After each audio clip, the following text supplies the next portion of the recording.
and welcome to Pro Trader Strategies market commentary for Monday, September the 9th. Hope everybody had a great weekend. My name's Eric Wilkinson, and yes, you may recognize me from mainstream media as the Wolfman.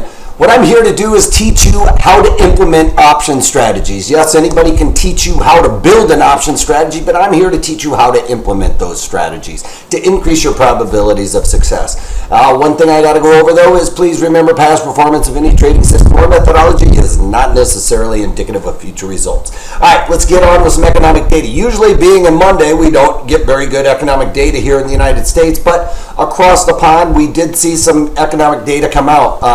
That is something noteworthy. We got GDP out of Great Britain coming in at 0.3%, expected to be 0.1%. GDP, gross domestic product, increasing is good for the economy, generally speaking anyway. Manufacturing production coming in at 0.3%, expected to be a negative 0.3%. Now remember, across the pond, we've been seeing economic data not so lackluster. As a matter of fact, pretty recessionary really, but here we're seeing out of Great Britain some good economic data driving the market higher, and we can see construction output coming in at 0.5%. This is all still Great Britain, expected to be 0.2%, and then we got industrial production coming in at 0.1%, expected to be a negative 0.3%. So all of those things are good for at least Great Britain's economy. Now, why is that important? We want to see their economy do well. Why? Because it drives then our economy. Our economy can help drive their economy as well. So it is, scratch my back, I'll scratch yours kind of idea, which is why we've been lowering interest rates despite the fact that we aren't seeing a slowdown necessarily here in the United States. Yeah, we're not at peak performance, but I don't think we want to see peak performance right now, because what that does is it creates those bubbles and then we have the burst. Well, we've done a good job of creating a nice trajectory in this economy that isn't bubblicious, if you will. All right, so anyway, let's talk about the overall markets. With that being said, good economic data should drive crude oil higher because the expectation of demand going forward. Remember, crude oil is not just making gasoline for our cars. It creates oils and stuff like that we can create plastics that are going to be used in the manufacturing sector. With Great Britain doing well on the manufacturing side, we are as well. That should drive demand higher. I don't want to see it go too high because, again, that should slow down velocity of money from the consumer, and that is one of the most key aspects of a good economic area of the economy.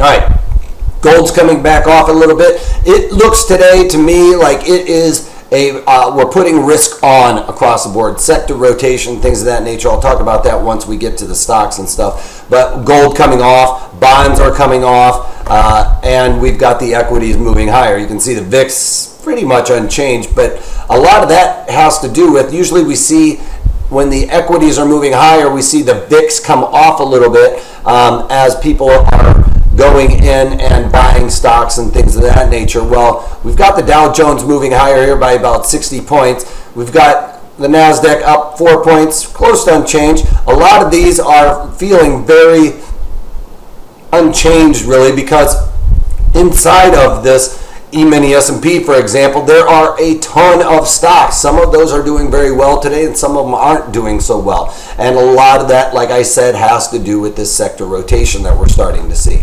Let's look at a breakdown of the E-mini S&Ps. This is a 30-minute candle chart of the E-mini S&Ps, pretty tight range overnight. And not a whole lot to see here really at this point. Market really having a tough time discerning what direction it wants to go with as we see this sector rotation going on. And what we're seeing is this sector rotation into, like I said, a risk on trade. So we're taking this out of some of the stocks that are staples, if you will. So we're going in, markets moving into NVDA and what is it? Activision is what I'm trying to think of. I can't think of what Activision's URL is right off now.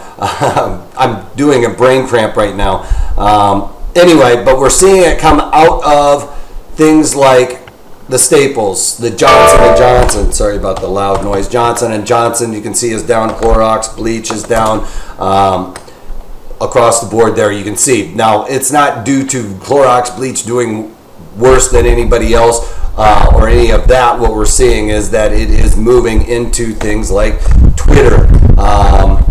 Actually, Twitter's down now on the day. It was positive. Activision, positive, moving higher. As you can see, it's positive on the day. The chart's looking a little funky there. But that's what I'm starting to see here is we're moving out of things that are normally considered to be staples like your foods and things of that nature, and moving it into higher volatile markets like the tech area. So that's a big sign of a sector rotation going on. All right.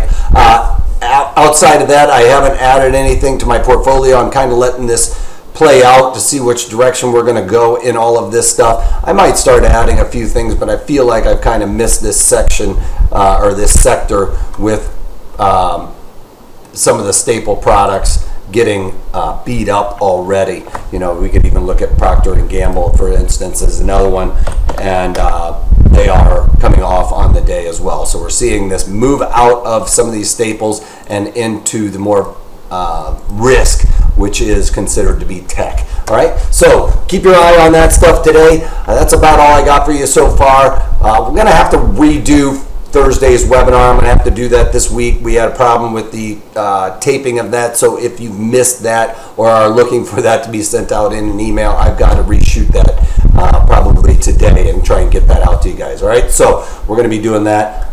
That's all I got. Other than that, if you can't take that, take it easy.